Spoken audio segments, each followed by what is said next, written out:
Hi, I'm Mike, owner of the Ingram in Phoenix, Arizona. Welcome to Analog After Dark, episode number 4. I am here with my co-host, Leland. Who people say that I don't talk about Leland enough. This is Leland. He's been here a few times. Yep. He's here again. I'm a regular now. He's a regular. He's the guy that sits across from me in that chair. His name is Leland. Is that enough of an introduction, you think? Yeah, That'll good. cut it. Yeah, okay, so let's get into our first segment, which is music news. A lot of news on a relatively slow news week, which I think is weird, but a lot of small news, a lot of not really news. But there is big news, and that is Kevin Gray's newest release from Coherent Records is Jacob Wentz. That is coming out, I think, September 1st. Do you have any of what Coherent releases do you have? I'm putting you on the spot. I have all of them. You have all of them. They're all freaking phenomenal, if I'll say so myself. I'm looking forward to this Jacob Wentz probably the most because Jacob is doing my kind of jazz. He did it on his first record, Silver Street. He's doing just straight Art Blakey, jazz messengers like hard bop. It's bang and straight to the point. His last record was great, and I've heard snippets of this record, and it's pretty awesome. So I'm looking forward to it. I always dig the Kevin Gray kind of way of doing the records too. Yeah. They're all analog. They're all cut from, tape. I feel like you've said this before. They're all they're just great. They're just, and I've said this before, if I was to make a record the way I could, like this would be the best way you possibly could do it. Yeah. Because that's what Van Gelder was doing in the 50s and 60s. That's like the golden era of jazz. The records that everybody loves the most were recorded and done in a very specific way. And that's what Kevin's doing. Yeah.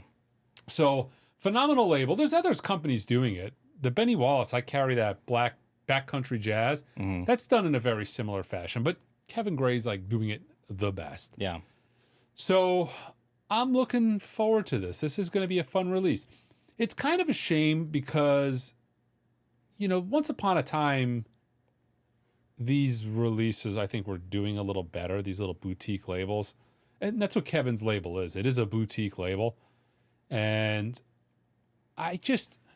every release, I kind of think to myself, man, I really hope he hits a home run. Mm-hmm. A lot of them have been submitted for Grammy nominations. It's like one of these records deserves some recognition. I thought the Anthony Wilson, the second record he did, was like a record that could have possibly went the distance, maybe pulled a Grammy. Mm-hmm. It had an all-star team. Anthony Wilson's a very known figure in jazz. But it didn't happen. But Does it kind of give you an idea of what new jazz releases do? Because most of the stuff out there right now is audiophile reissues of big name titles, big name players. But I feel like with these, it's new stuff. So I feel like maybe it's a newer artist per se, versus it being like a Miles Davis or anything like that, where people kind of know what they're getting into. This is. People are, whether they're taking a chance on it or not, I feel like it's kind of shining a light on how new jazz. Jacob is kind of unique because he's just like a rando person out of California who happened to make a great jazz record. Yeah.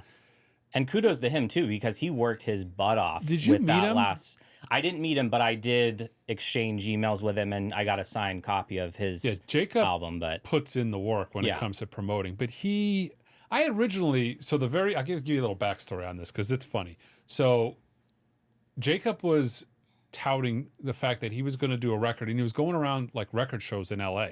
He was going around, and customers of mine were like, you know what? I met this guy at the record show. You should meet this guy. You should talk to him. He's got a record coming out. He's going to do this record. It's fantastic. He was playing test pressings of it. And I had multiple people tell me like, you should look at, I'm like, I'm not interested. I'm not a distributor. I do it for a few labels. I don't really care to do it. I'm not interested. Mm-hmm.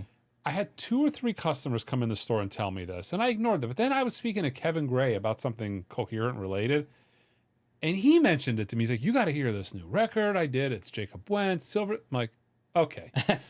I had the email in my box. I think Jacob even at one point sent me a sample of it. Mm-hmm. I'm like, all right, now I got to listen to this record. Yeah. I heard it. I'm like, man, this is fantastic.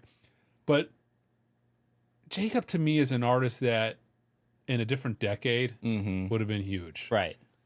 But just I'm seeing him as the guy selling stuff out of the trunk of his car in the 50s. You know, the same type of mentality of going to the record stores, promoting his product. It's kind of what the Beach Boys did. Yeah. You know, on the beach, selling copies of 45s. You know, that's but I think he would have been somebody that would have had a nice major label contract. He'd have been playing all the clubs. Mm-hmm.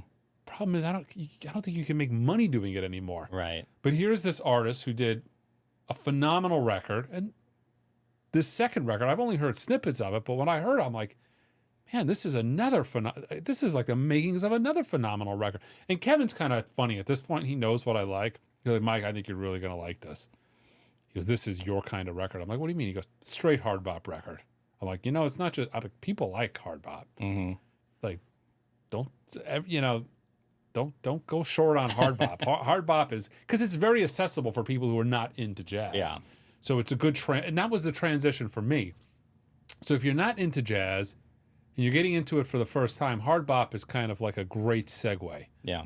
And then you can get into the more esoteric, you can get into the Shape of Jazz to Come, you know, and the Archie Shepp. That comes way later on. But in the beginning, a good hard bop record is the way to go. So I have a lot of hopes for this record. I hope it does really good.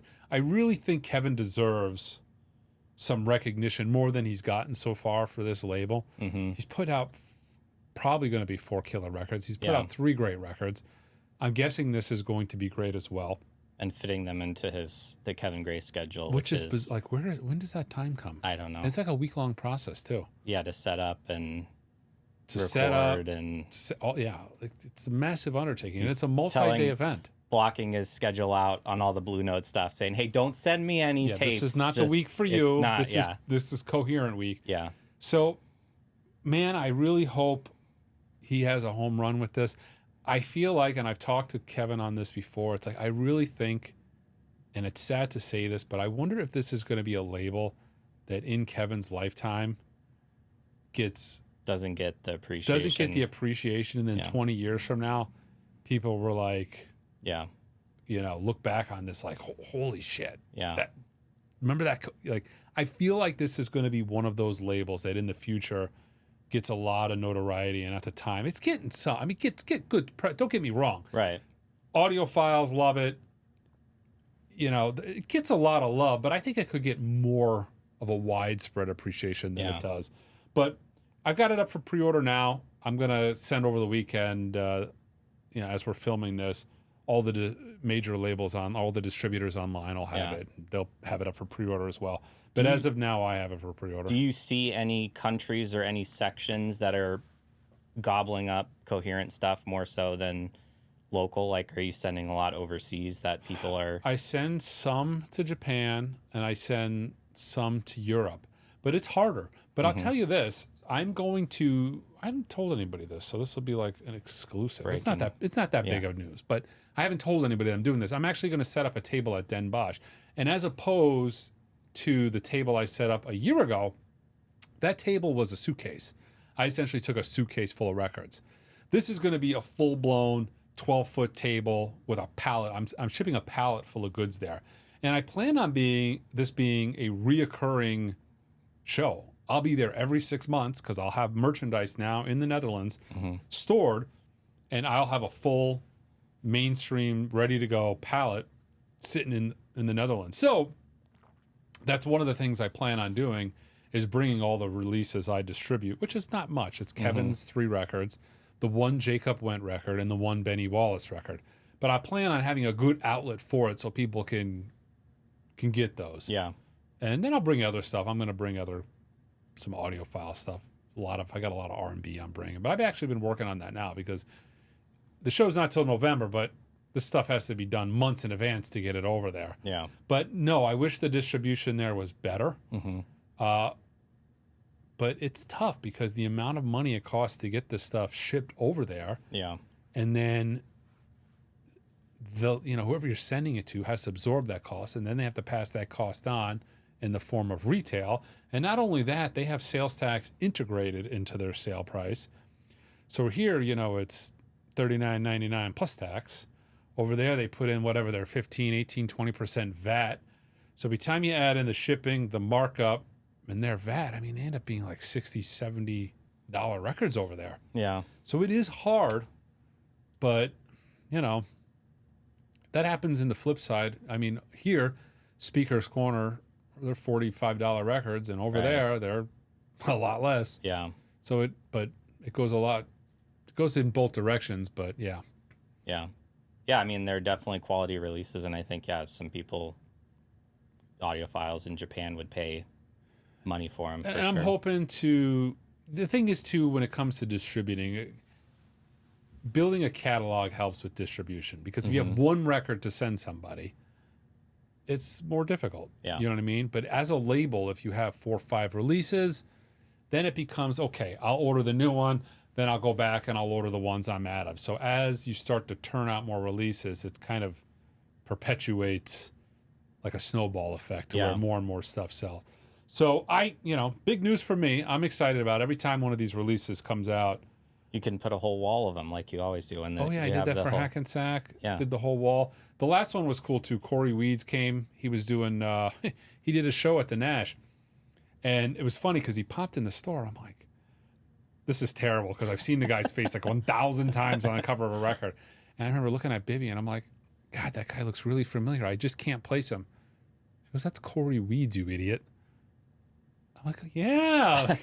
This is Bibby. He just came in and didn't introduce himself. No, he just started perusing and shopping. He later introduced himself, but he just kind of came in and started perusing. He was there with this whole band, and it was kind of cool. Did you get one of the autograph ones for Record Store Day? For Record Store Day, yeah, I did. I told him, I said, hey, Corey, why don't you autograph a chunk of these? And it was before Record Store Day. I'm like, I'll put them out for Record Store Day. Yeah. I could probably do something similar with Jacob, because Jacob is, I'm sure as the record comes closer, Jacob's great about promotion. Mm-hmm. He's online. I'm constantly being tagged by Jacob. He's doing live streams. Yeah. He's a ferocious promoter, so he'll do it.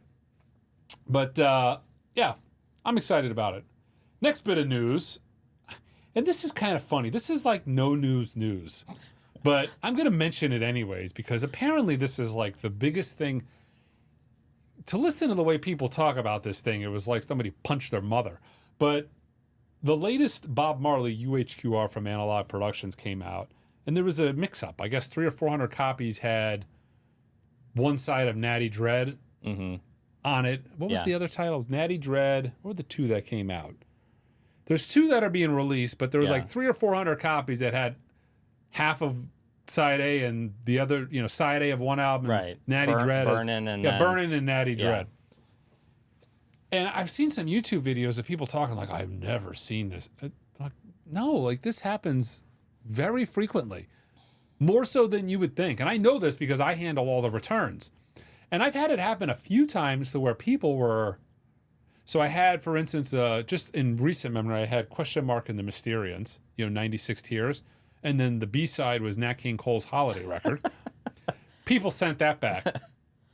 But then I had a cool one, which I actually pretty much told everybody, I'm like, are you sure you want to send that back? It was Depeche Mode's Violator on side 1. And what was the album that came out before that?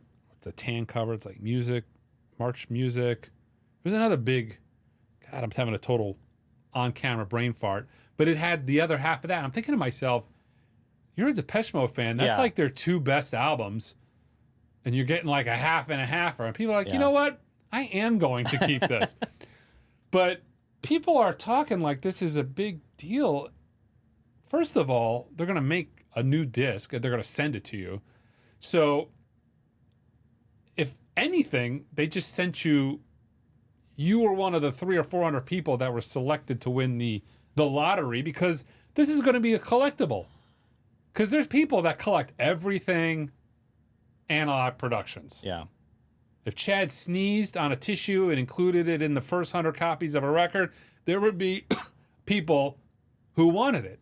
They would have to have it. Because there's, and just like all the labels, there's Mobile Fidelity collectors, there's Analog Productions. So if you're one of the 300 or 400 people that are sitting with one of these things, people are going to want this. It's like you got mailed a collectible, and then they're going to mail you the actual correct configuration. So it's like a bonus. I'm a little disappointed because I'm not going to get it. Everybody else is online like, oh my God, I can't believe this happened. And I'm over here thinking to myself, well, shit, I want this too. But I don't know. it's quite common. It doesn't happen very often with audiophile labels, that's for sure, because they're boutique. They're small. They do a couple thousand of a record. And I guess that may be why people are feeling the way they are, is you're spending $125. You pre-ordered it however long ago. Chad is always up there saying how, you know, everything's meticulous and they're doing QC on things and whatnot. And you got to think about this. If you're in the factory, right? The record stamper is a metal shiny disc. It looks the same. They all look the same. Right. You really got to get into the weeds and look at the dead wax. That's what it's there for. So the pressing technician can pull it off the shelf and match it up. Every now and then, someone's going to have a bad day. Maybe the guy was hungover. I mean, who knows? Yeah. So you get, like, this is going to happen. It happens all the time. It happened with vintage records. I've seen Led Zeppelin records that have, you know, other guys. It's so common. It happened all the time. You just don't see it on audiophile labels, but I made a comment on somebody's live stream saying it would be hilarious to have like Ring doorbell footage or like a security camera footage of Chad discussing this issue with whoever is operating the press that day, and just have that as like something you put out there. You know, Damage Control, you did the video acknowledging it, manning up, we're repressing. I equate the this disc. What we're in now. So there's like, you remember when I was really young, that was the beginning of 24-hour cable news. I remember that was a thing. So it used to be like when I was really young, you wanted to watch news, it came on like for an hour once a day. That was it. That was your news, the newspaper and the news at night. Yeah. Then all of a sudden came like CNN and Fox News. And I remember in the early days, like, you got to fill 24 hours. So there's a lot of stuff you just have to like make news. That's not really news. Yeah. And I think this is the equivalent of that, but for records. We now have to talk about dumb shit for hours. Like, we have to, everybody has to make a video, and everybody has to, I've had like multiple people in the comments tell me, like, when are you going to chime in on this? I mean, chime in? Like, this is a nothing burger. Like, what am I going to chime in about here? Yeah, I mean, again, it's the age that we're in now with YouTube and how many people have channels, and you're reviewing we just have every to talk high about end something. you get, and if there is an issue, you're going to say it first. It's like, oh, it's a slow news week. Let's come up with the pressing.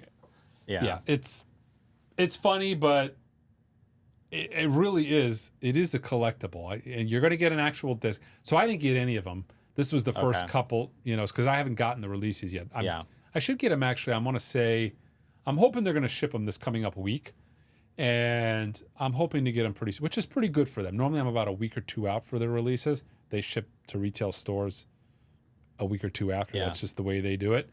But we've had, 2 or 3 weeks of issues. So what's the next? We'll have it on the next podcast too. It's kind of funny. People talk about audiophile labels not making mistakes. Well, I mean, they do, because we just talked about last week. Wasn't it last week we mentioned the SACD issue? Yeah, 1984. And we talked about that in depth. So it's like, this stuff happens. It's not really news, but when you have no news to talk about, you talk about it. Kind of like we're doing here. This is kind of, we're talking about it. Yeah. But yeah, this is, because I've had people email me and they're like worried that they're going to get this. And I'm like, no. And I had explained to them that this is for people who have already gotten it. You know, going forward, they've checked them all. But you don't have to worry about 400 or so that they. Yeah. So I wonder if these will be a hot in-demand item for people that are going to Salina for the. They're going to look for the defect. Yeah, or ask around, hold up a big sign that says who's got the. Instead of who's got ticks. Yeah. Who's got mispressed UHQRs. Yeah. That'd be good. Okay, so the next bit of news, and this is another thing we kind of talked about last week. So I mentioned in the news segment last week, Claudio has a new 200U ultrasonic cleaner coming. The 200U is their, I want to say technically their fourth machine. The first machine had the built-in tank, which was not a great machine in the sense that nobody changed the water and it got filthy. So then they fixed that by essentially doing a machine that had an external water tank. Then they did the third generation of that machine, which was a much better pump that didn't have issues, direct drive motor without the belt. Now they came out with the fourth iteration of the machine, which is an auto sensing machine. So you can put a 7-inch and it'll clean it. You can put a 10-inch, it lowers, put a 12-inch. Yeah. So I made the video essentially last week talking about thinking to myself, like, this is fantastic. I'm going to get one of these things. Now, for you guys who have been watching me long enough, I used to be a Claudio dealer, but when they stopped production on the original machine, the 200T, was that around COVID? That was right around COVID. They stopped production on the machine, and man, I was frantic, thinking to myself, oh God, how's my business going to run with it? Because I became so reliant on them. Because since the beginning, I've been ultrasonically cleaning every single used record in the store. So I thought to myself, what am I going to do without these machines? Like, how do I clean records? Even if with degridders or the audio, like to do volume, I needed these machines because they have 5-disc loaders. I've got 5 machines now, but I can load 25 records up, come back, have 25 clean records. Doing one of those at a time, man, that's going to require a lot of manpower. But they ended up coming out with a 200T. But what sucked about that, the machine was great, but they signed an exclusive deal at the time, and that was only available from Acoustic Sounds. I still love the machine. I still promoted it. I still used it, but I couldn't sell it. But I was contacted by them, and they are going to open up dealership again because their exclusivity contract with them is kind of expired. We're going to be a dealer for them again. So I'm actually excited about that because I'll be able to sell them. They'll be available on the website when they come out. I think the new machine's coming out around September. It's in production this summer, and then it's going to come out around September.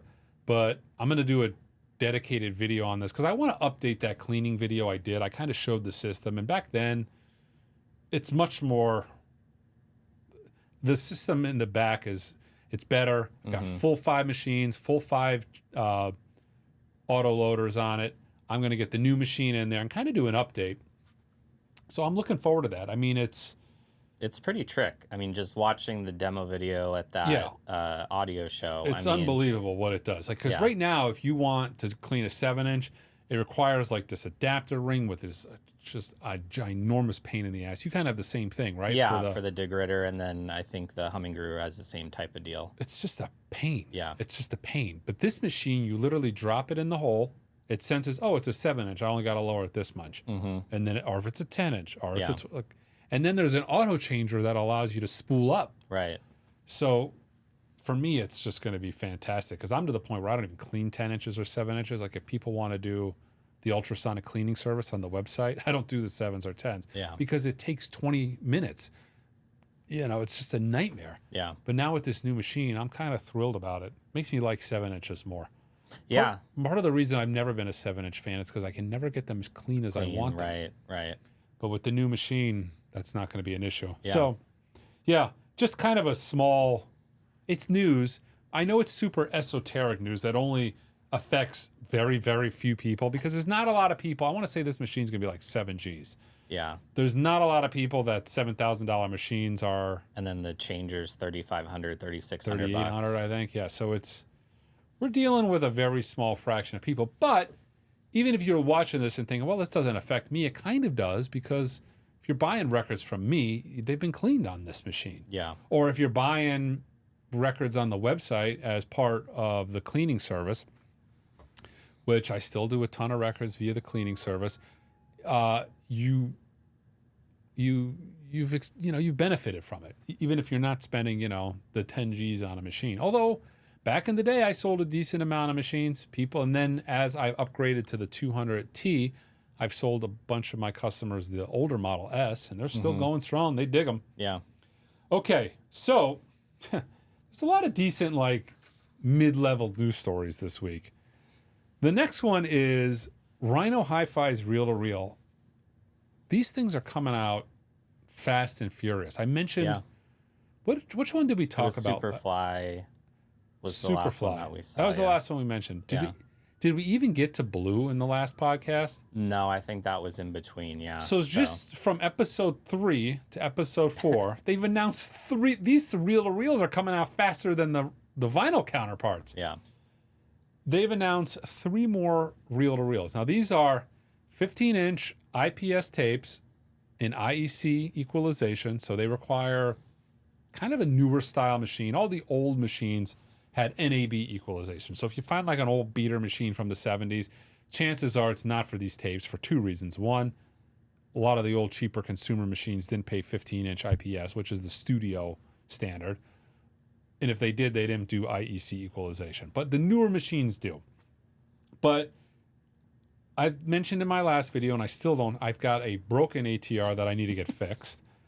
And I'm accumulating I've gotten more reel-to-reel tapes in the last month than I got in the previous 5 years. Yeah. When I actually had a machine. But they've announced Joni Mitchell Blue, which I bought. I'm not even a Joni Mitchell fan. It just has never done it for me. But I'm just, if you've been a reel-to-reel fan for as long as I have, and you remember the dark ages of like you get a reel-to-reel from the tape project every year. Yeah. And that was your only, like. There is pent-up demand. Now it's like mentally, I'm like, I got to buy them all. Right.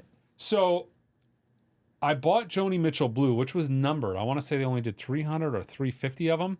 And then out of the blue, 2 days ago, they announced, I think, the two best titles yet. They're doing the self-titled Fleetwood Mac and the ZZ Top, what was it, Tres Hombres? Yeah. That's a reel-to-reel. Now, what's different about these that they've announced, and I don't think anybody's talked about it, but I noticed it, nowhere on the website does it say that those two are numbered. Yeah. So I'm wondering if... Is this their way to get into brick and mortar? I don't know. Maybe. Offer brick and mortar. I don't know if that would be the case because it is so specialty. Right. Virtually no brick and mortars would want it. But at the very least, it tells me, like, hey, we're doing well with these. Like, we're selling more of these than we thought. Maybe we shouldn't do numbered copies of them.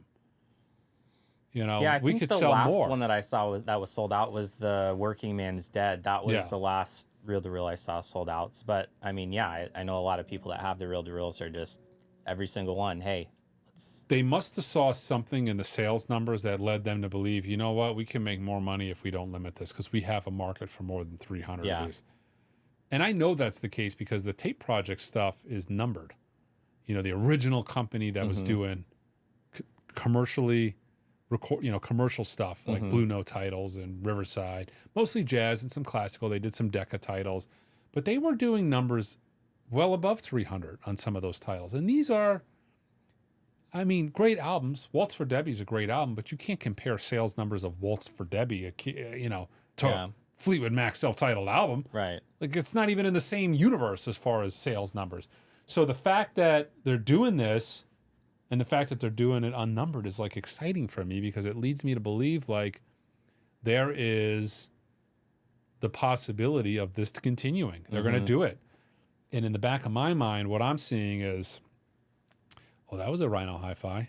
Oh, that was a Rhino Hi-Fi. That was a Rhino Hi-Fi. And then I'm like, oh, baby. Yeah. LA Woman, The Doors, all 6 titles on reel-to-reel. Because the only step up from here is the Analog Productions Ultra Tape that's limited to 500 and they're $500 a pop. No, I don't think they're limited, are they? I don't think the Ultra Tapes are limited. They're not? Okay. Maybe to as many as they can sell. I think that's the only limitation. I don't think those are limited. Okay. They're limited in the nature that there's only so many people that are going to pay $500 for, the White Stripes. What do they do, Elephant? Yeah. Do I have that one? Well, if you did, you can't play it now. So I can't even play the damn thing. It's so bizarre too because I'm itching now more than ever.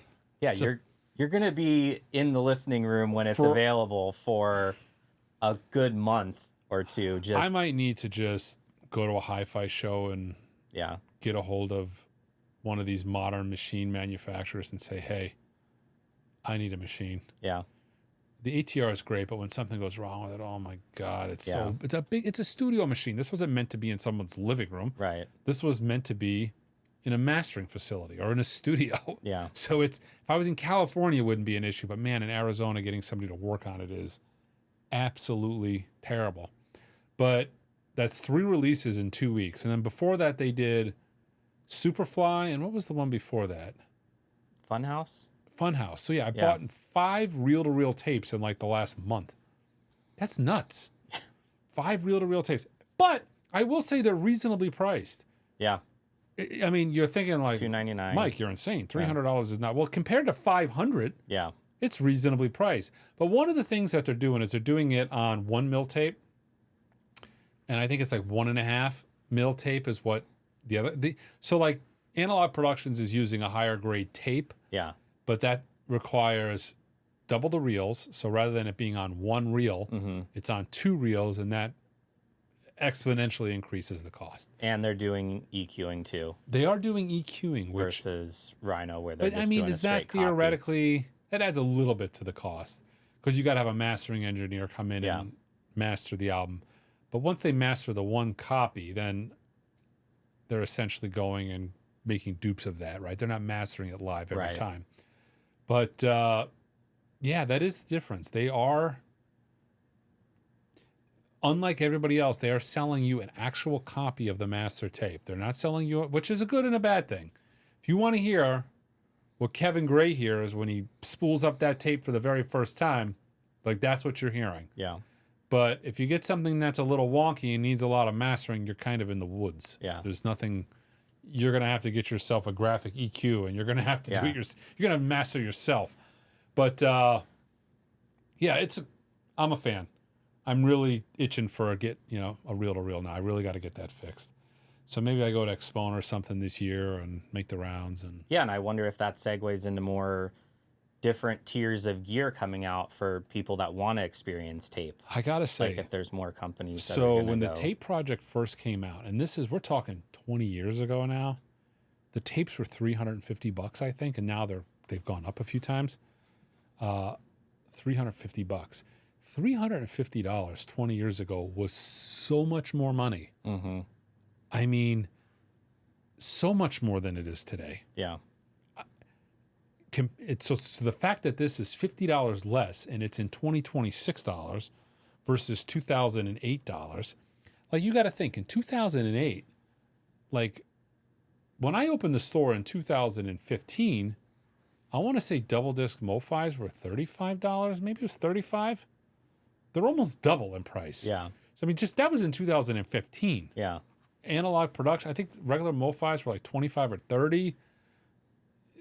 Records, everything has gotten so much. My pickup truck, man, I was thinking about it the other day. When I opened the store, I bought a Toyota Tundra. This was back in 2012. I had the mattress company at the time, and I just went and I bought a truck. And I remember going in, finding a nice truck. It was like a nice quad cab, had the backup camera. It was a Toyota. And this was in 2012. I want to say it was like a hair over 30 grand. It was like 30,000 and some change, maybe 31 grand for this big full-size pickup. And it wasn't the base model either, 31 grand. I went and bought my son a Toyota. We got him a Corolla, and it was a little bit nicer than the base model because the base models are non-existent. You know, they advertise that they have $24,000 Corollas, but they don't actually exist on the lot. Yeah. So we got him a nicer one. It was like a hybrid with like all-wheel drive, and it was like damn near the same price. Yeah. For like this little shitbox. Yeah. I mean, you look at the Tundras now and the fully loaded, they're 60, like 70. 60, 70. So it's, I think about paying $350 for those back in the day versus $300 now. It sounds goofy to say this, but it's almost getting into the realm of affordable. Mm-hmm. What'd you do there? I don't know.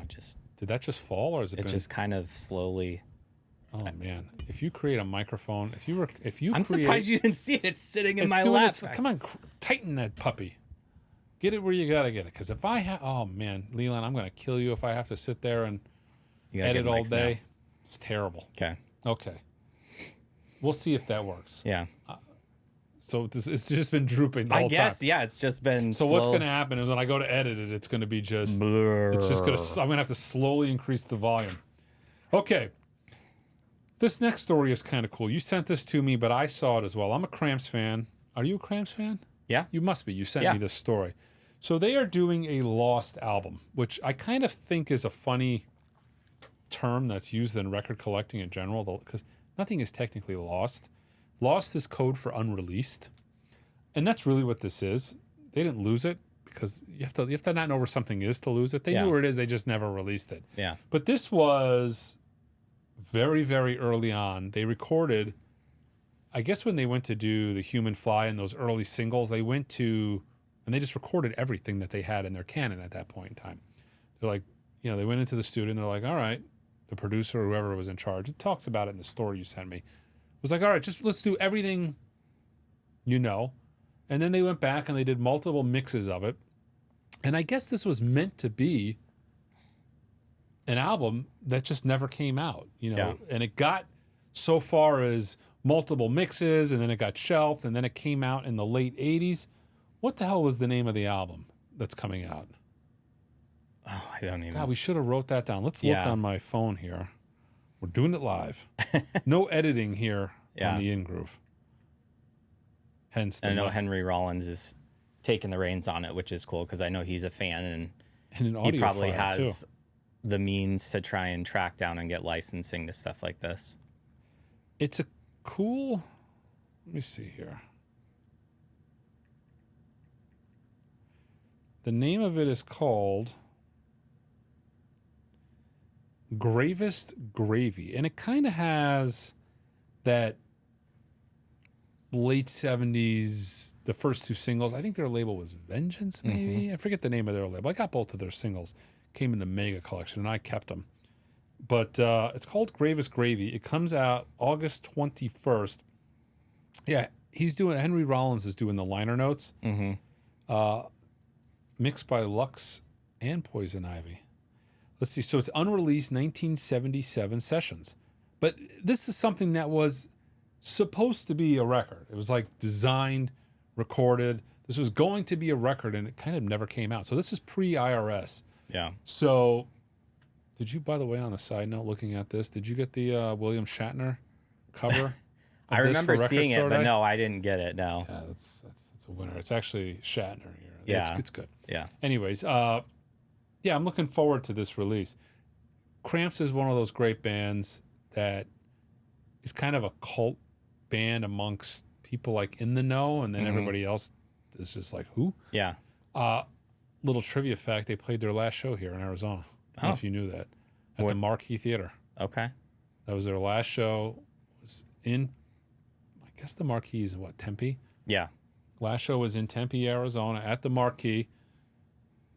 You know, Lux died. No more Cramps.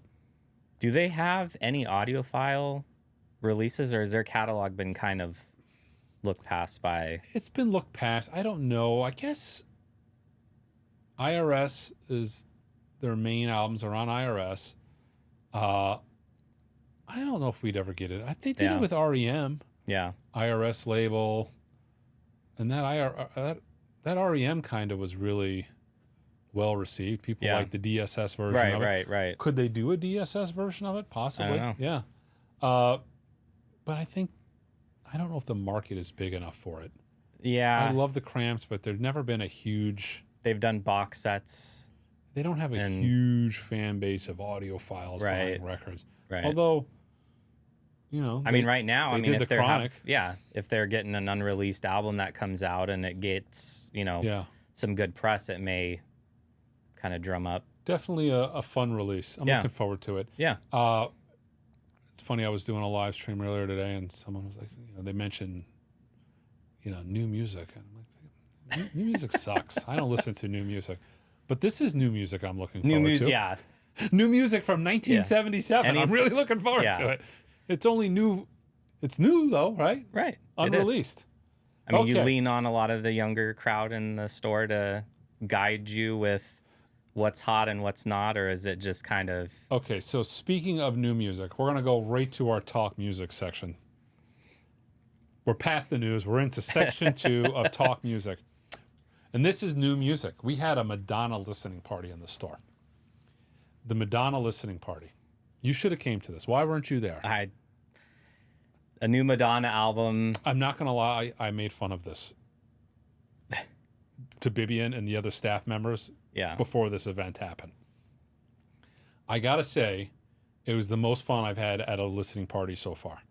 Most of the listening parties are like this. They're like, the goth crowd comes in or the older crowd comes in, and they're very reserved, and they just sit there and they just nod their head a little bit. They don't do anything. Yeah. It's not exciting. The McCartney wasn't exciting? No, the McCartney wasn't exciting. The people were there more for the swag. They're like, they didn't even care about the Paul McCartney record. Yeah. Truth be told, they were there for the variant. They were there for the swag, the postcards. That's not the case with the Madonna crowd. Yeah. So all queer listening party. Maybe one straight girl was there. But it was a blast. Yeah. It was like you had it cranked. It was like a club. Yeah. They're dancing in the aisles. They're just having a blast. It was literally like a club. I felt like I needed like a Mai Tai mid-show. And they were loving it. And I was thinking to myself, I'm like, this isn't bad. This is... Yeah. I haven't listened to modern Madonna, but I'm like, this is pretty good. Like, it has a vibe. And if you like the vibe... Yeah. It's like good. It's like party music. It's party dance music. But I was blaring the shit out of it. The guys were just like, oh my God, this is fantastic. This is like a club. I'm like, yeah, this is the best place to do a listening party. Because it's true. We're a hi-fi store. So the disco ball is getting installed some point next week or something. I totally should install a disco ball. Remote that you can adjust the lighting spin on. It. Oh yeah, for the next one. Yeah. So you got to think, you're going to go into a record store and you're going to do a listening party. Like the listening party at my store is like on a $125,000 system. Right. So you're doing pretty good if you're doing a listening party at the In-Groove. Mm-hmm. So ideally, that's where you want to do a listening party. So it was a club type atmosphere. Everybody stayed start to finish. It was start to finish. Yeah. And then not only that, Madonna's team sent the best stuff. Like, so everybody has like listening party type of swag they give out. Madonna's swag was like albums. Oh. So like actual vinyl records, a bunch of t-shirts, and then 2 different types of posters and buttons. But like actual physical, they were older albums. It was like maybe the first Confessions. I think this is Confessions 2, Confessions 1. But yeah, it was a blast. That's fun. I had a blast doing it. And so far, I got to be honest, a lot of these listening parties have been like, when is this over? This is terrible. What were all the employees thinking during this? Were they all having a blast too? Like we're all like talking shit about it ahead of time. Yeah. And then afterwards, we're like, only doing Madonna. I'm like, this is listening great. parties. Like this made like it flew. Like normally I'm like, I'm like looking at the track list. I'm looking at my watch. I'm like, oh my God, when is this over? Yeah. It never seems to end. But were you streaming a digital copy or did they send you a record? It wasn't even the album. That's the thing. Oh. So, and this is what makes it even more special that it was such a good listening party. I think there was 2 new tracks on it was a special curated stream for the listening event with only a couple of new tracks. Part of the stream had the same song 5 times in a row, but it was like every remix of this album or this track.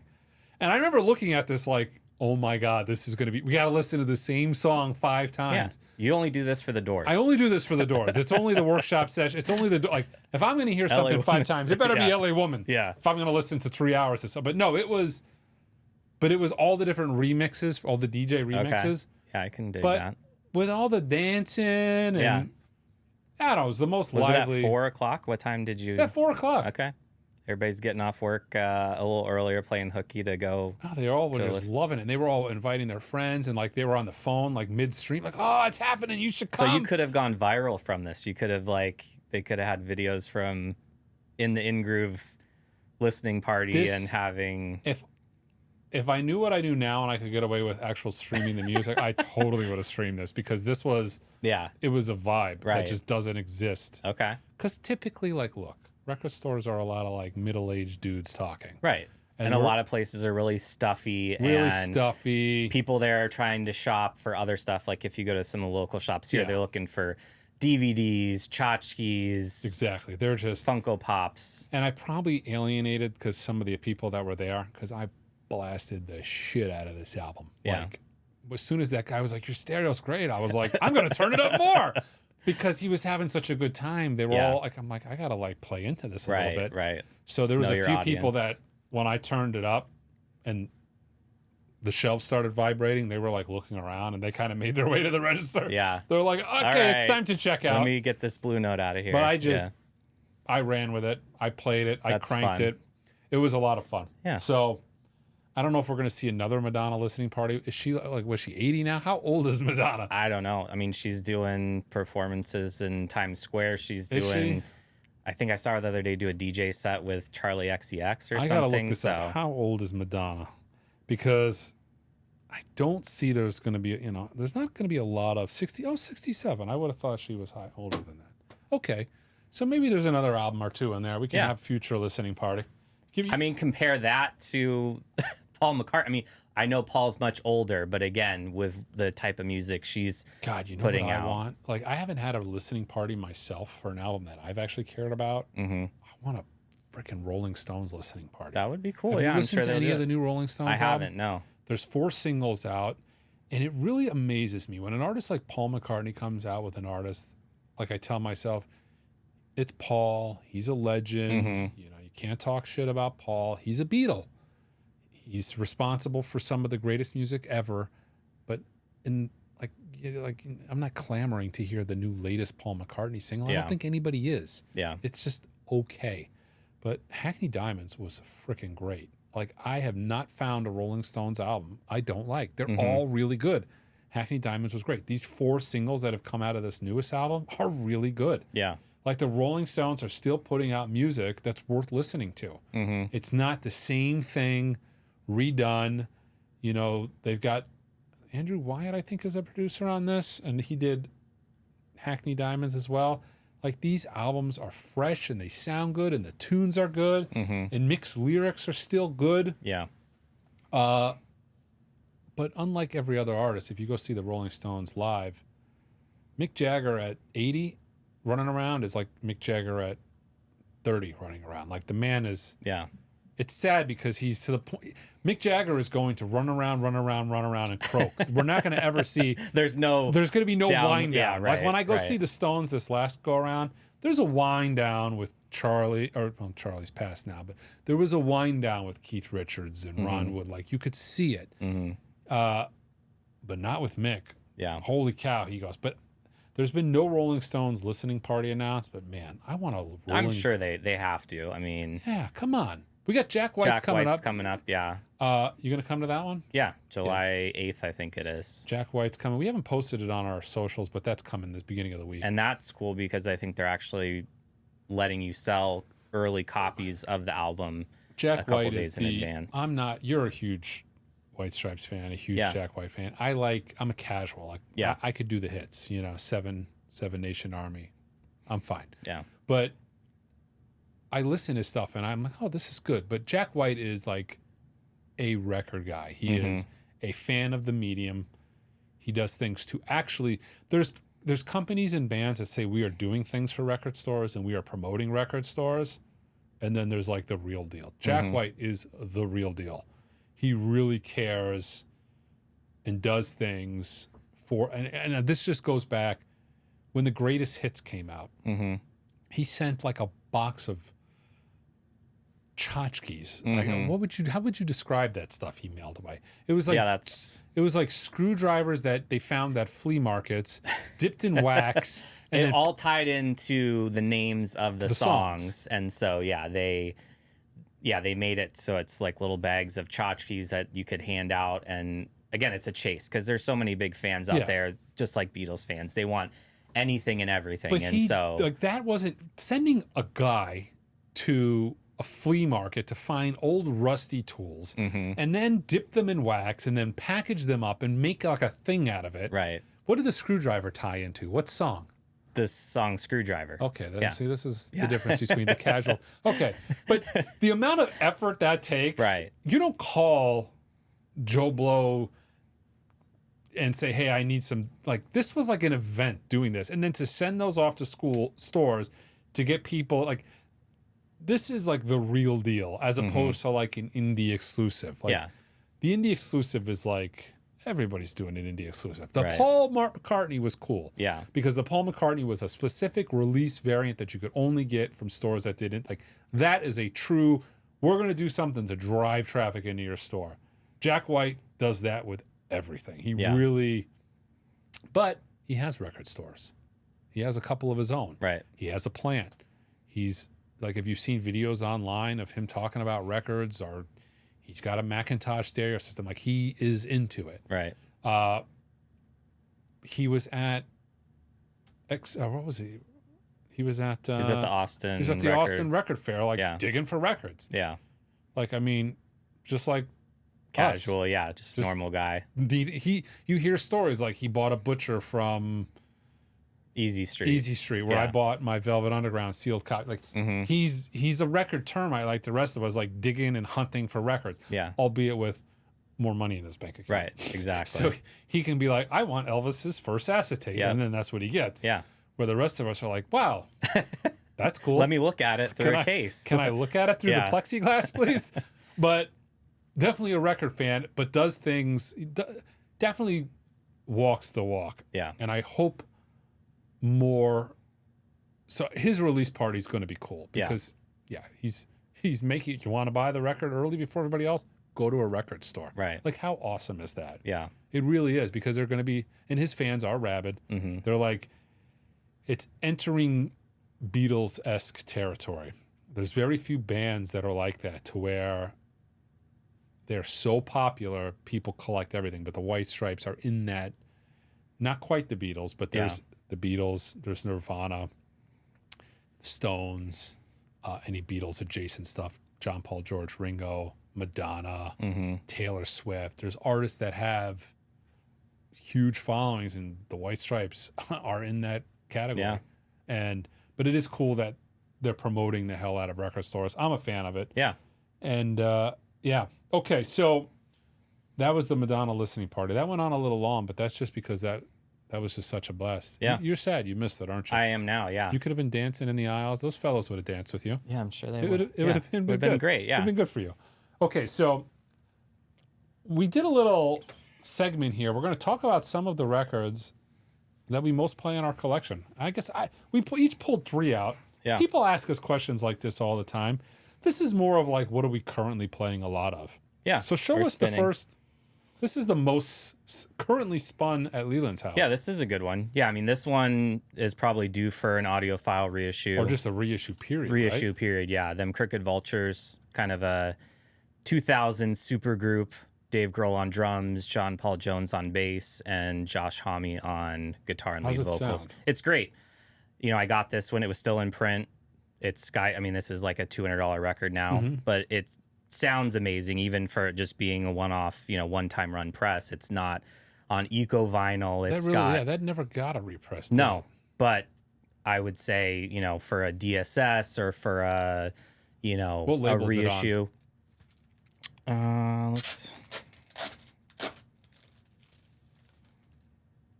Interscope. Yeah. Oh yeah, so perfect. Right up the DSS. Problem with supergroups is then you start to get a lot of big heads you got to get authorization for. Yeah, and they're a band too that I'd love to see them do a new album. I mean, it's just a one-off album that they made. Album? They did, yeah. They did Austin City Limits, which is a great performance to go on YouTube and watch. John Paul Jones is just... So is this something that you're just playing more recently, or is this constantly... No, it stays on the table pretty regularly. Really? I mean, this is a good demo disc too, How many times do you think you've spun that? This one I've probably played, since I've got it, probably 15 to 20 times probably.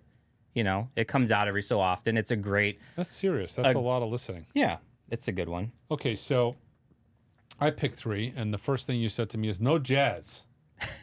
But I got a jazz record. Mike the jazz guy. I got a jazz record to show you. This has been stuck in my head lately, and it's really because of us 3. This is Herbie Hancock's Imperial Islands, and this is the Music Matters version of it. Phenomenal Herbie record on Blue Note. All of his records are phenomenal, but what's great about this record is the Cantaloupe Island was sampled by us 3, or maybe redone. You know what I'm talking about? If I played it, you've heard it 1,000 times. But for some reason or another, I've just had that record stuck in my head. Like, I've had that. There's a funky. You got to listen to it when you leave here. There's a hook in it that's just, and that's not this. That's the reissue. But I'm not going to listen to us 3, so I put this on. This is way better than us 3. Yeah. So when I get that stuck in my head, I've been listening to this a lot lately. So for me, currently, I've been listening to a lot of Herbie Hancock. Show me your next record. This is a good one. This is kind of under the radar. I've never for a even lot of seen people. this when you showed it. It's a band called Fuzz. So Fuzz. Ty Segall, who's out of California, has done a ton of records in the last couple years. Mm-hmm. Singer-songwriter. He's got a side project where he plays drums on it. And this is very, very Sabbath-inspired rock. This was done by In the Red, so kind of a smaller label out of California. But if anybody's... So this is a new band? Newer. I mean, this album How old is that album? This album probably came out 10 or 12 years ago. Is this in print still? This should be in print on In the Red. I've never seen this. But if you really want to know what this album sounds like, the very first song, Time Collapse Part 2 with the Seventh Terror, it is great. This is a great audiophile sounding. It's not cut by any great mastering engineer or anything, but it's just great hard rock to demo systems with. And I listen to this regularly just to play it and crank it at home. How long have you had this record? This one I've had for, I think, since the release. This was the variant that did it on a gold foil cover. Typically, it's, I think, just like a white with black. So I feel like you're jacket. showing more interesting albums than me so far. I'm trying to get, that's why I'm here. This is why I'm on the podcast, to bring you out of the jazz realm and into the late 90s, 2000s era when it comes to music and stuff to listen to. That's true, because I'm like, listen to Imperial Islands on Blue Note. This everybody rolls their eyes. Maybe you've never heard. There's this label called Blue Note, little boutique label. Right. Like if you haven't heard of it, but yeah, no, that actually that is something. What is that? Fuzz 2? This is. How many albums do they have? They have 3, and I think they just have their 4th that they just announced. I'm learning about the Fuzzes. So it's Fuzz 1, Fuzz 2. This is 2. Fuzz 1 was a different cover. It actually had the variant of the cover had fuzz on it. It was like that old school, the posters in the 90s that you would color in. Oh, so like the Beach Boys record? Or not the Beach Boys, the Bee Gees record. Yeah. You familiar with that one? With the red crushed velvety type thing. Or Beach House. Yeah. It has like a foil embossed with the fuzziness to it. I have it at home, but that's another great one too, with a splatter wax on it. So they have 4 now. I'm going to listen to that. What I end up doing, though, is every time somebody's like, this is Sabbath-esque, I go ahead and I put it on, and I'm like, yeah, this is. But you know what's even better? Sabbath. Black Sabbath. So then I end up putting on, like, Children of the Grave, and then that's Sabbath the end of it. Adjacent. Yeah, but it's, again, that first song on there, it's a great intro track to them. My next record is a record that I don't really talk about this a lot on the stream. Everybody that talks about Roger Waters talks about the Analog Productions record that is in print, Amused to Death. I've been listening to the absolute snot out of this record lately. This is Radio Chaos. I love this record. Have you listened to this? No, Amused to Death I've listened to a couple of times. You gotta listen to this. This is old, and like people watching are like, yep, Leland's definitely bringing the new hip, fresh. But this is a great concept record. It has kind of a DJ presenting throughout. So this DJ is throughout the record, and he's toured recently. When I saw him last, he did maybe The Powers That Be. I think he covered from the covered it, but he brought a couple tunes back from this album. But I want to say Radio Chaos is actually my favorite Roger Waters record. It kind of looks like a bootleg. Like if I saw that in a store, you would think this is unless I was in the Roger Waters section looking for it. It just kind of has like a bootleggy. So this is a record that really needs to be reissued. And I say that because it's like a $50 record now. This is pricey. It came out, I want to say, in the late 80s, 88, 87. So it came out in the late 80s. Very few probably copies sold. This is kind of funny because I listen to Roger Waters talk about this era of his career. And this is, he left Pink Floyd. Pink Floyd continued without him. Pink Floyd is selling out massive stadiums. And Roger Waters, who is a majority of the band, considering he wrote all the lyrics, right? For most of the tracks. He's responsible for a lot of The Wall, a lot of Dark Side of the Moon. Roger over here is being relegated to like theaters. And he talks about this in interviews, and I kind of feel bad for him, but Roger over there is doing theaters. When did he do Hitchhikers? that came before this. Yeah, it was before this. Yeah, this so it was was the like second. Floyd, Hitchhikers, that, and then Hitchhikers is not my favorite record. This to me is like a concept album on overdrive. It is. It's fantastic. Sonically great too. All Roger Waters records are sonic masterpieces. They're really, really exceptionally well done and have explosions in them all. Yeah. Which everybody, if you're an audiophile, if you got a good tune and then something suddenly explodes, that's even better. Yeah. So it is a really good album. Needs to be reissued. Got very little love compared to Floyd back in the day, but I think it would have made an amazing Floyd record. But yeah. Show Your Last record, which this, I'm like, really? Because I don't ever think of this on vinyl. Yeah. Fleetwood Mac's The Dance. So crazy. The funny thing with this is I was kind of raised on this album. My parents saw this on PBS. They bought the VHS of it at Virgin Records Megastore in the mall. At Mall? Yeah. Oh, I used to cut across that to go to the other side of the mall. Remember that? That's how you went through the other side of the mall. You had to go through Virgin. You go through Virgin Records. So they had the VHS of it, and they also had the CD of it, and they played the absolute snot out of it. And when I saw it was on vinyl, this is the first time it was released on vinyl. I picked it up, and it is so great because I feel like this is peak Fleetwood Mac as a band. Really, it is. Lindsey Buckingham is amazing on guitar. Everybody's friendly with each other throughout the whole performance. Nobody hated each other yet. Christy and John McVie were very friendly with each other. They're talking to the crowd. And the very end, they get the USC marching band to get up on stage and play for it. So, yes. And it's Chris Bellman did the mastering on this. And whether it's digital or analog, I don't know, but it sounds great. I need to get that from my collection. The reason I didn't get it is because I've literally watched the video like most people. Right. 10,000 times. Right. It's never dawned on me to get it on vinyl. I'd probably play this once a month. That really is start to finish. That really is duds. Peak Fleetwood Mac. I'm so happy that I actually did get to see that iteration of Fleetwood Mac. Yeah. So right after Christy came back, before she passed, not only did I see that iteration with all 5 of them there, but I also got to see Buckingham McVie on tour, when they did that album together, which is a very underrated record. Yeah. So yeah, this is great. But sonically good. Yeah, very good. It was recorded so well. Yeah. To begin with. So yeah, this is one that I play probably once a month, and that's so great too because he's doing kind of the modern Lindsey Buckingham versions of songs, like Big Love. Yeah. Is so much better on that than it is on the studio album. Right. Great record. Very, very good. Yeah. Okay, so you gave this little project to me, and you're like, what are some of the 3 records you're playing? A lot of records that I'm currently playing change. This is not one of those. This is a record that always gets played a lot. One of my favorite records. This is the self-titled Lana Del Rey record, Born to Die. Not self-titled, but her first debut album, Born to Die. If you've been to the record store, you'll notice I have the art of this outside because I love it so much. Partially because she's so gorgeous. It looks like a Hitchcock. It's esque like kind of cover. Kind of like the what's that one with the wives? What do they call that? Where the wives are like brainwashed in the suburbs. Witches of Eastwick or no, it's like I know what you're talking about. You know what I'm talking about? Yeah.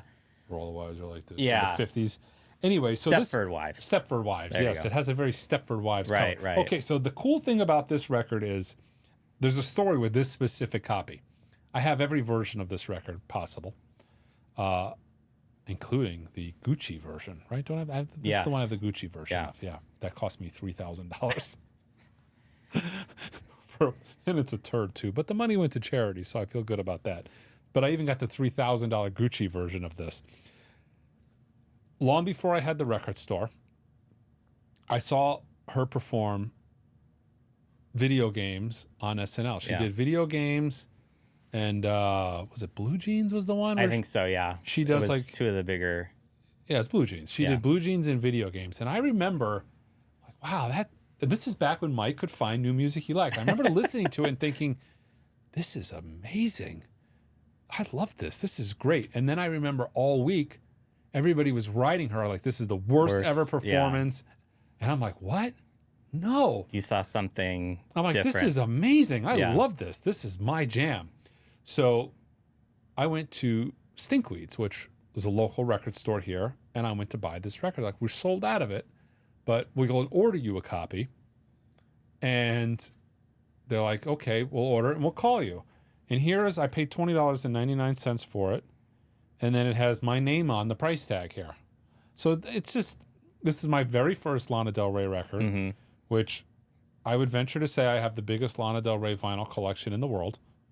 I'm only missing 4 records. I think 2, the Gucci box sets mostly, because they're $3,000. It was really hard for me to justify spending. What did they come out? 3 or 4 of them to drop $9 or $12,000 on Gucci boxes.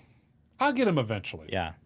But this was my first one. But it's so cool because I always talk about how price tags mean something, and people are like, "No, price tags are stupid," and they look ugly. But like, look at this price tag. It has my name on it. It has the price. This is fast. This is the very first Lana Del Rey. This sounds like the part in The Jerk where he sees himself in the white pages. My name in print. The same experience you're having right now. It is, but like, this is the very first one. I remember when I got it. I remember how I got it. But what's so cool about this record is, and people don't talk about this, this is the beginning. Born to Die is the beginning of the modern vinyl era. Before Born to Die, you can go into a record store and pretty much get anything. Records were so boutique at the time. They were so small. They sold, but they sold just okay. And then this record came out and changed the entire industry, because I remember before this record and I remember after this record. When this record came out, it was the first time that you would go in and it wouldn't be there, and they'd have to order it, and then they'd have to order more, and they'd have to order more. And it was never in stock. It was constantly being repressed, constantly. And that was modern vinyl. You think about it like, okay, that's normal. Like, if it's not in stock, okay, they'll repress it, it'll come back. But back then, that didn't exist. Yeah. Back then, a record got made once, everybody had it, and then it was out of print. There was not represses of anything. Yeah. It was one done, and that's it. So this is the absolute very beginning. This record is the beginning of the way modern vinyl is today. I mean, it just is. And if you look on the charts of the best-selling records currently, it's kind of funny. So you sent me, and we didn't include this in the story, but I want to pitch this into the story. You sent me Lizzo's latest album. You took this off because this was, I just remembered this. This was on the sheet. And I'm like, you know what? This was a good story. I wanted to touch on this. And I wanted to touch on it for a couple of reasons. So Lizzo's latest album sold 2,649 copies, which is terrible. It's horrendous. It's like dead on arrival. But it's funny because I get the Luminate charts. That's where that comes from. That's like essentially the modern Billboard. It tracks vinyl sales. Like, I report all of my sales to Luminate.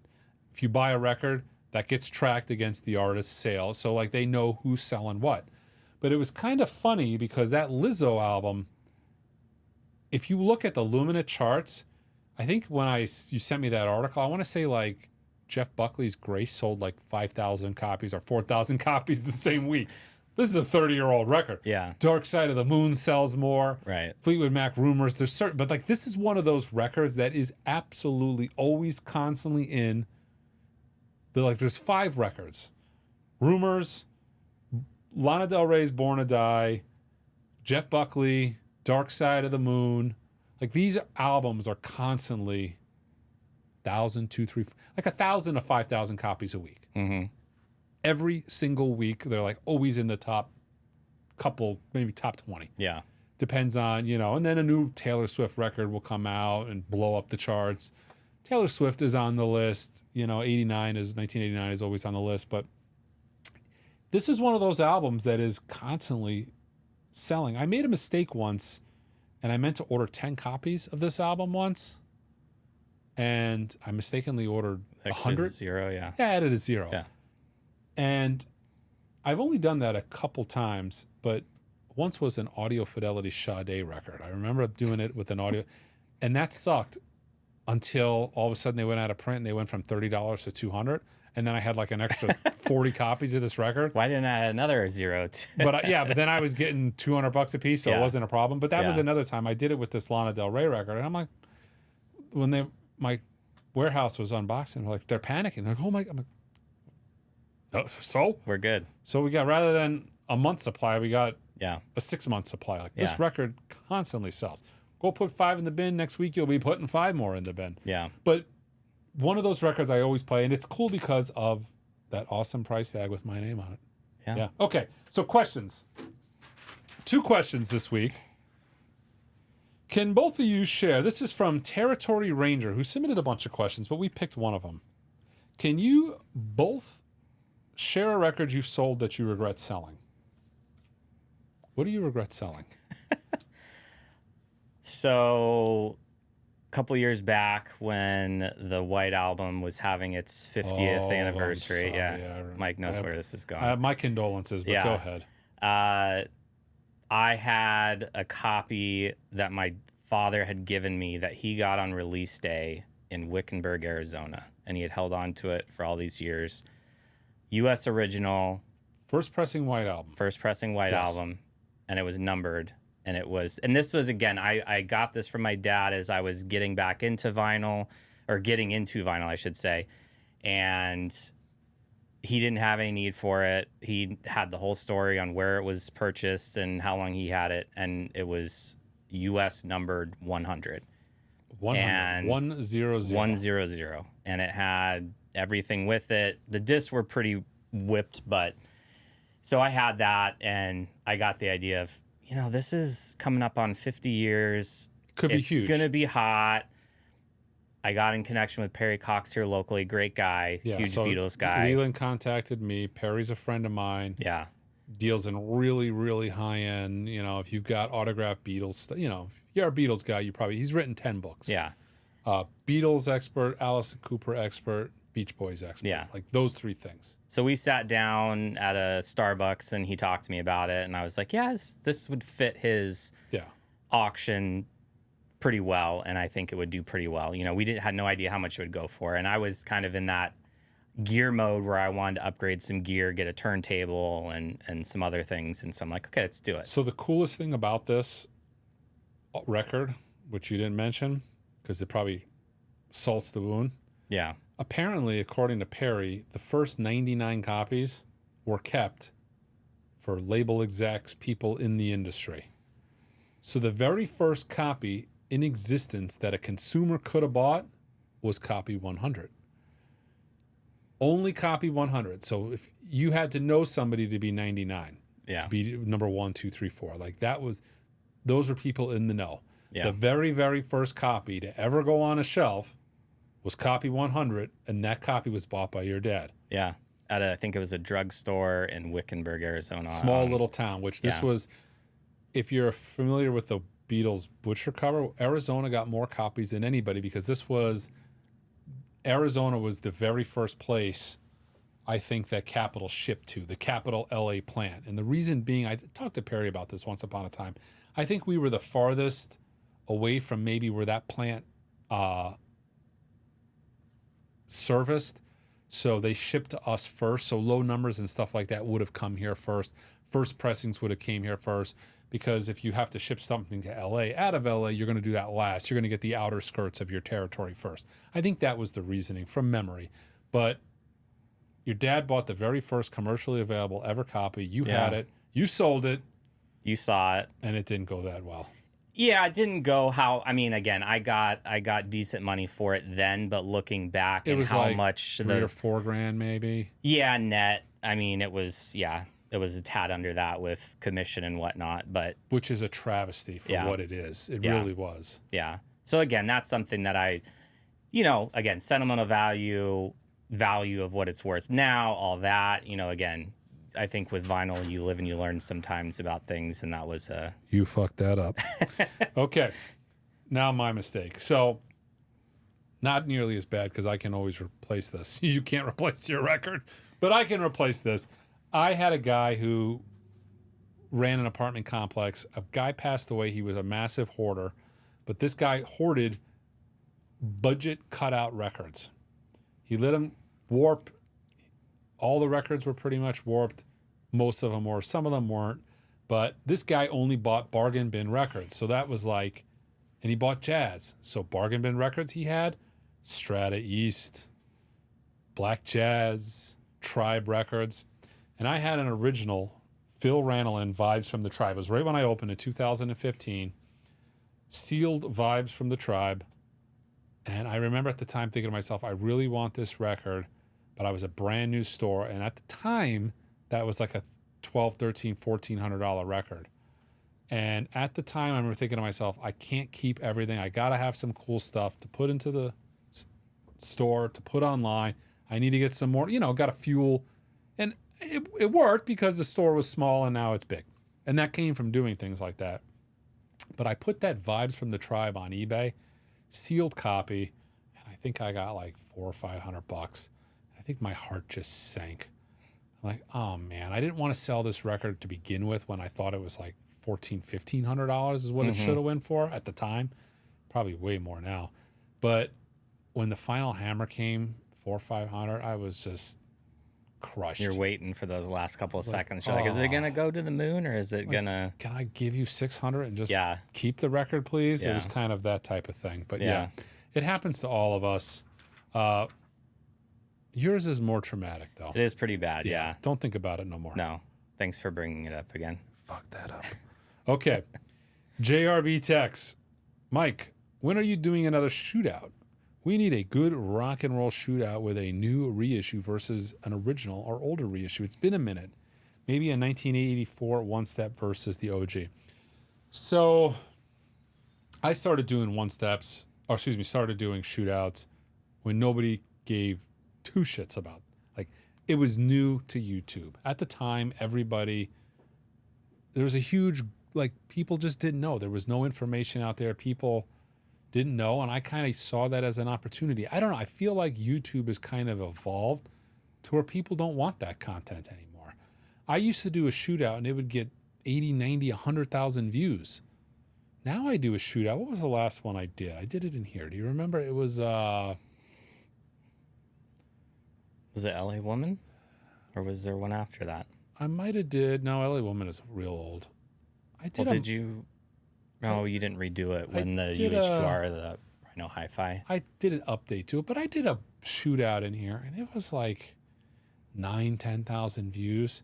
And the amount of effort that it takes to do one of those, it takes days, and it takes thousands of dollars accumulating all these records and having them sit on my shelf. And then the opportunity cost of all that dead money just sitting there. It's an expensive endeavor, and if nobody's going to watch it, it's like, why bother?